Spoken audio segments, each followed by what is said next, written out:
మూడు చేపల కథ. అనగనగా ఓ కోలేటి సరస్సులో సీత, గీత, జ్యోతి అనే మూడు చేపలుండేవి. మూడు ఒకటే జాతి అయినప్పటికీ వాటి అభిప్రాయాలు భిన్నంగా ఉండేవి. ఏమైనా సరే ఎప్పుడు చూసినా ఈ మూడు చేపలు అన్యోన్యంగానే ఉండేవి. ఓ రోజు సీత, మన భాగ్యంలో ఏది రాసి పెట్టి ఉంటే అదే జరుగుతుంది. మనకు ఆ అదృష్టం లేనప్పుడు ఎంత కష్టపడినా వేస్టే. ఇకపోతే రెండోది గీత.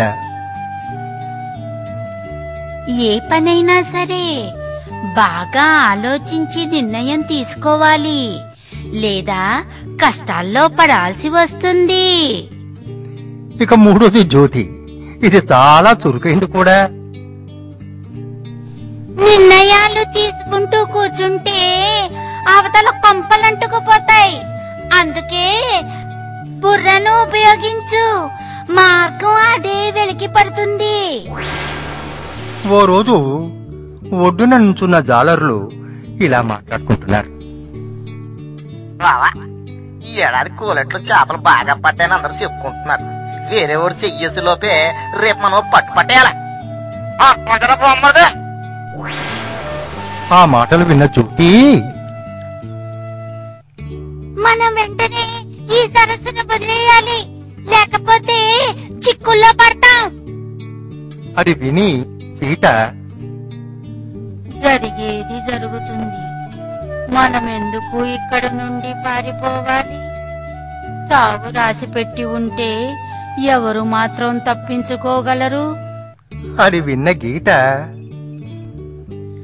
అబ్బా, ఎందుకు ఇప్పుడు ఈ గొడవంతా? వీళ్ళు మనల్ని పట్టుకున్నప్పుడు చూసుకుందాంలే, ఏం చేయాలో ఆలోచిద్దాంలే. తెలివైన జ్యోతి సరస్సును విడిచి వెంటనే వెళ్ళిపోయింది. రెండో రోజు జాలర్లు వల విసిరి సీతా గీతలను పట్టేశారు.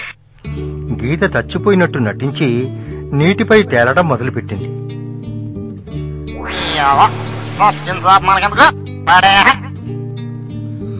అంటూ చేపను నీళ్ళలో పడేశాడు. గీత బతికిపోయింది.